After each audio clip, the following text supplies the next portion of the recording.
패키징의 모든 것, 모든 패키징은 패키징 플랫폼으로 통한다의 올 패키징입니다. 오늘날 지구에서 살아가는 인간은 플라스틱 게임에 강제로 참여하고 있다고 합니다. 누구도 플라스틱 게임에서 벗어날 수 없다고 하는데요. 우리 모두 참여하고 있는 플라스틱 게임에서 어떠한 선택지를 골라야 하는지 곰곰이 생각해 보면서 9월 넷째 주 올 패키징 TV 패키징 주간 브리핑 시작하겠습니다. 지난 9월 12일 전국 농산물 생산유통 관계자 대상으로 농산물 포장 규격 개선 방안에 대한 설명회가 대전 컨벤션센터 그랜드볼륨에서 진행됐습니다. 이날 설명회에는 이한영 올패키징 대표이사가 연사로 나서 국내 농산물 포장의 현황과 문제점, 해외 농산물 포장과의 비교, 과대 포장 방지 방안, 골판지 상자 적정 기준 마련 등의 내용을 발표했습니다. 이한영 대표이사는 농산물 포장도 일반 제품들과 같이 친환경성을 고려한 포장 기준을 마련하고 적용해야 한다고 주장했습니다. 농산물 포장을 규정하는 농산물 포장 규격이 있지만 수송 효율성을 제고하는 것을 주요 내용으로 하고 있어서 친환경성을 더해야 한다는 지적이 나오고 있습니다.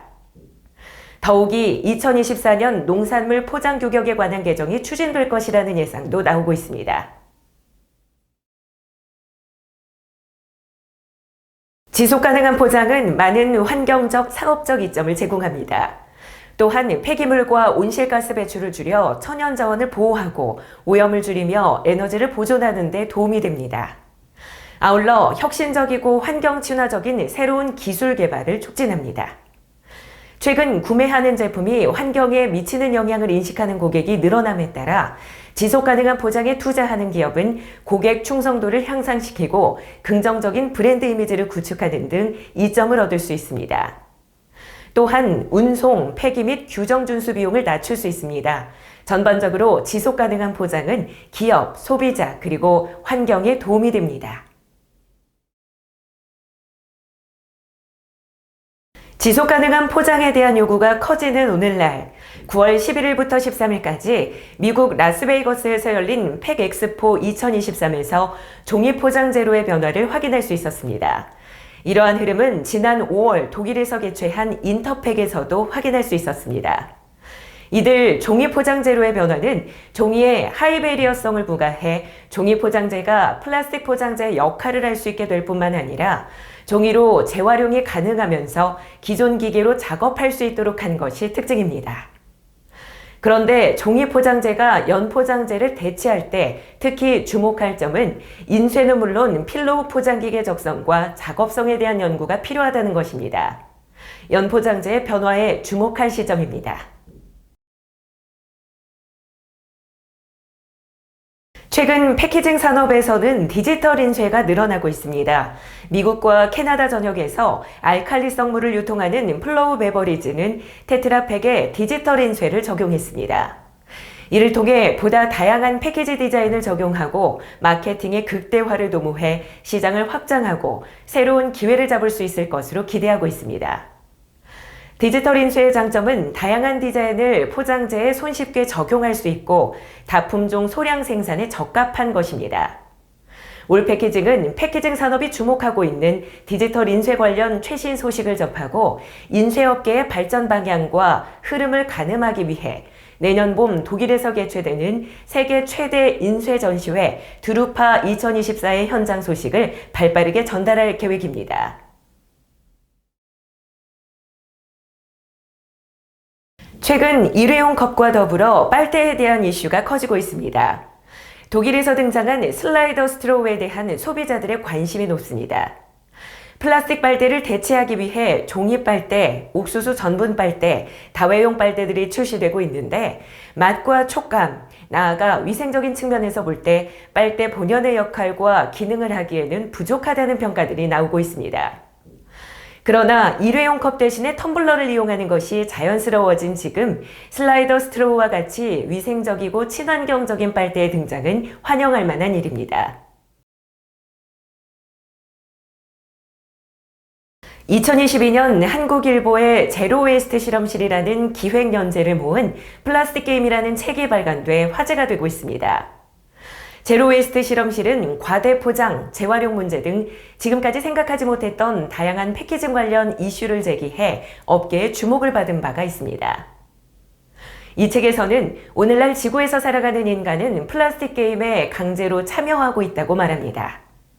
플라스틱 게임은 태어나는 순간 자동 참가, 자발적 퇴장 없음, 리셋 불가, 조커 카드 없음, 누구 하나 예외 없는 패배 엔딩이 코앞 등의 기본 조건을 가지고 있습니다.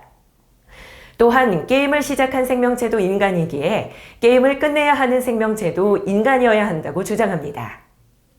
인간의 친구 같은 존재지만 인간이 불러온 재앙, 플라스틱 게임은 궁극적으로 인간에게 불리하지만 게임에 설정된 알고리즘에서 플라스틱을 덜 사용하고 재활용을 실천하겠다는 선택지를 계속해서 고르면 이 게임을 이길 수 있습니다. 다만 이 선택지는 개인의 행동만으로 해결할 수 없다는 제한 조건이 붙습니다. 과연 인간 공동체는 이 선택지를 피할 것인지 받아들일 것인지, 또 기후위기를 넘어 기후재앙이 피부로 와닿는 이때 더 많은 플라스틱을 소비해 더 큰 고통을 겪는 엔딩을 만날지, 기업과 정부, 개인이 발맞춰 제로웨이스트 행동에 동참해 지구를 살리는 엔딩을 만날 것인지를 선택해야만 합니다.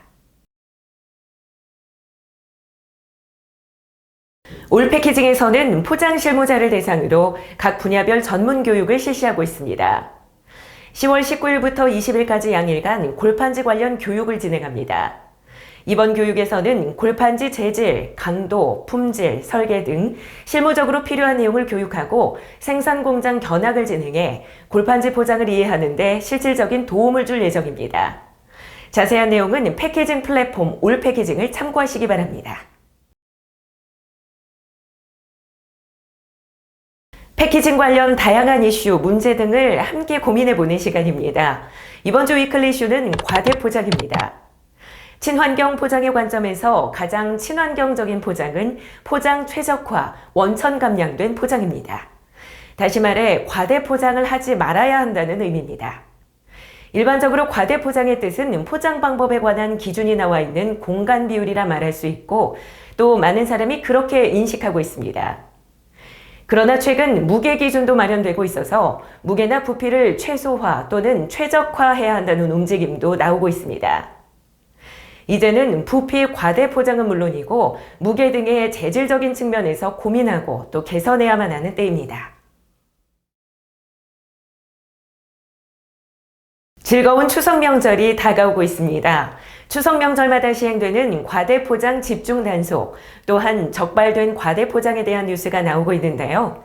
올해는 과대 포장이 조금은 줄어들지 않을까 기대하면서 패키징을 통하여 패키징과 함께 패키징을 위한 올 패키징 TV의 9월 넷째 주 방송을 마치겠습니다. 함께 해주신 여러분 고맙습니다.